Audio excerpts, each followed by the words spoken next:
Hello, welcome, Brian again. Looking at the 10 absolute must ask, I actually call these the 10 imperative questions that we look at before embarking on any business opportunity. And I don't just mean network marketing opportunities, I mean any type of business opportunity. Question number 1, very, very important. Where does the product or service that we're looking to provide sit in terms of trends? And is it safeguarded from changes in trends? I'll give you an example.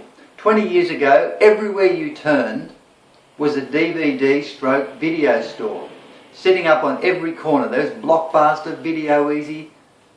But you know what? Have a look around for a video store now. As fast as they appeared, they're all disappearing. Why? Because of a thing called video downloads. That's right, people are downloading their movies onto their computers at home and watching them on their widescreen televisions. Now, if you'd got into movies and DVD store 20 years ago, fantastic, you could have made a lot of money.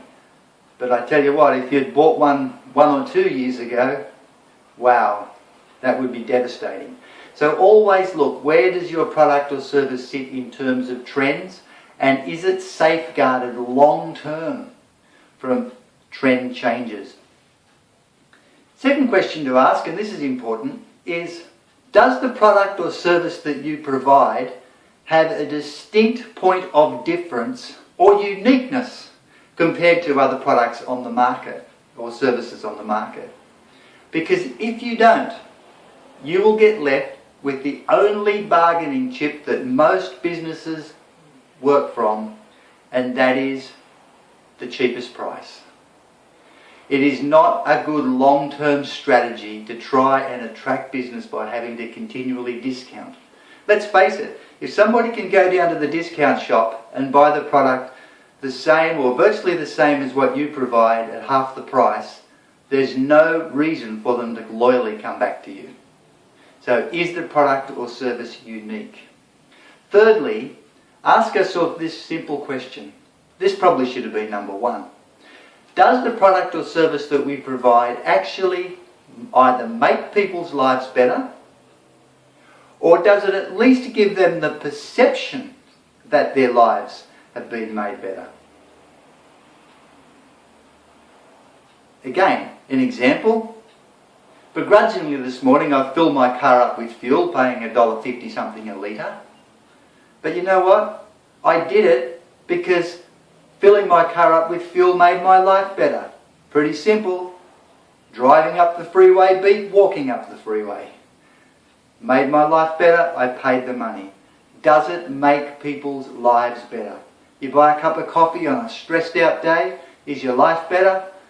Well, maybe not, but it sure does seem like it, just for a little while you relax and escape the pressures and the grinds of life.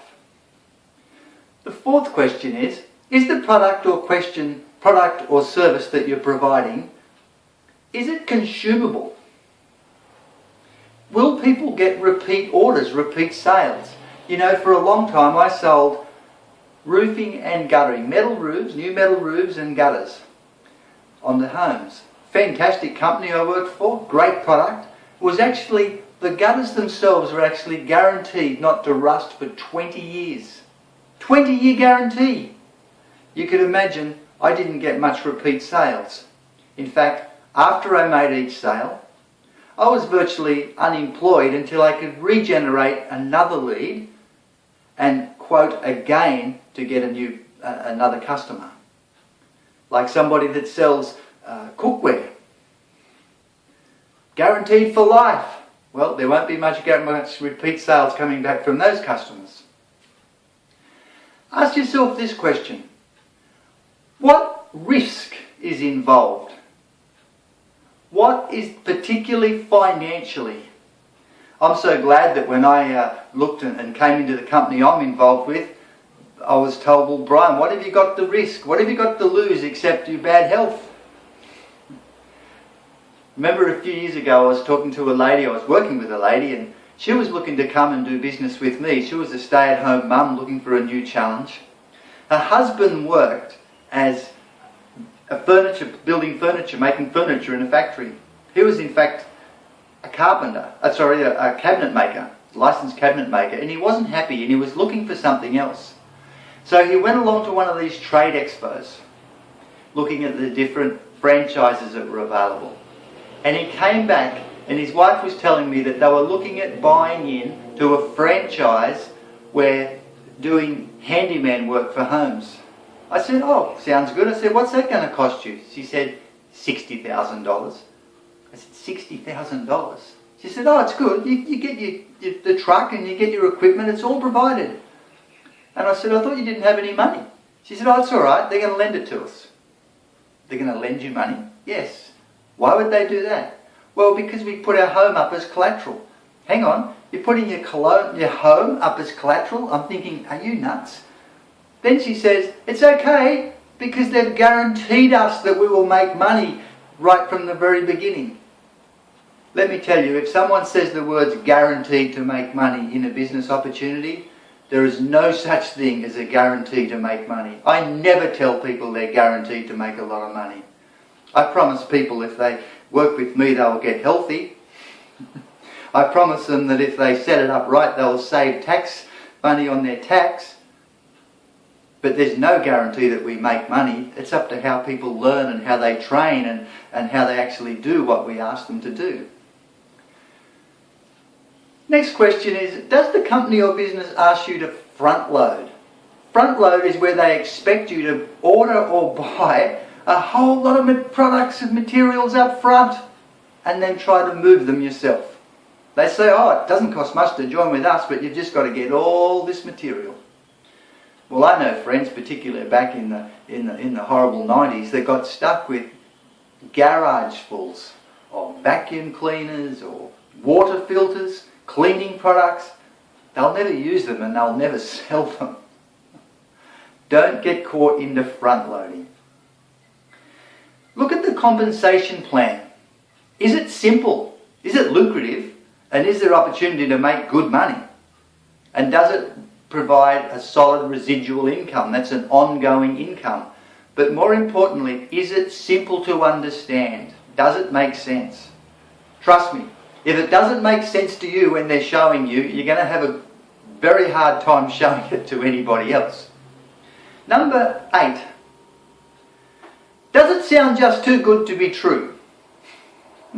You know. See, the old saying is if it sounds too good to be true, it probably is too good to be true. Like the old get-rich-quick scheme, you're going to make a lot of money but you don't have to do any work. No, no such thing. There's no free lunch in life.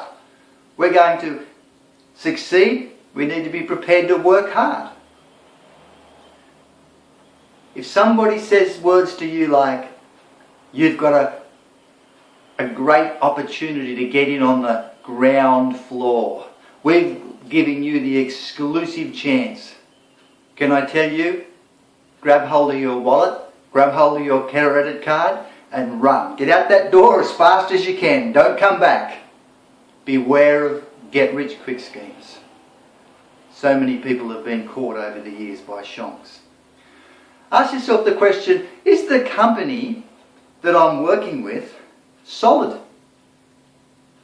Does it have a good long-term track record?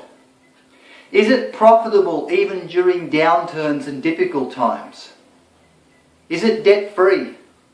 Does it have solid assets behind it?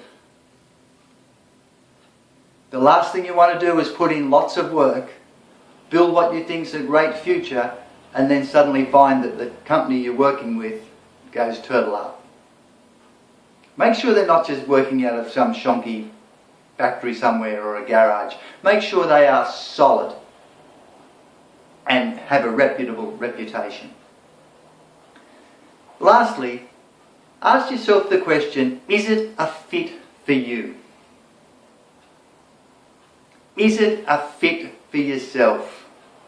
Is there opportunity for you to advance and grow personally in your life? Will you make friends? Will you be recognized for your achievements? But does it suit you and your type of lifestyle? I couldn't imagine somebody that's an outdoors person who loves bushwalking and hiking and camping and canoeing, a bit like myself, getting caught in a job or a business where they're stuck 7 days a week, 12 hours a day behind a counter serving customers. Make sure you would like doing it and you like the people that you're going to be working with. That's very, very important. If you don't, it's very hard to position yourself to encourage anybody else to succeed as well. So what are those 10 things we've looked at? Number 1, where does the product or service sit in terms of trends?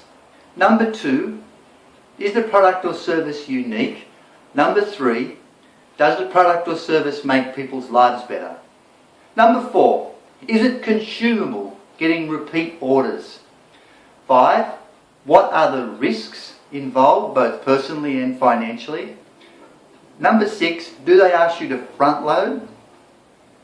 Number 7, is the compensation plan easy to understand and is there good potential lucrative money to be made? Number 8, is it too good to be true? Does it sound too good to be true? A get-rich-quick scheme. Number 9, is the company solid and have a good sound backing behind it? And number 10, does it provide opportunity for personal growth and is it a fit for you? I hope you found these training helpful, and I look forward to catching up and talking with you in the future. Thank you very much.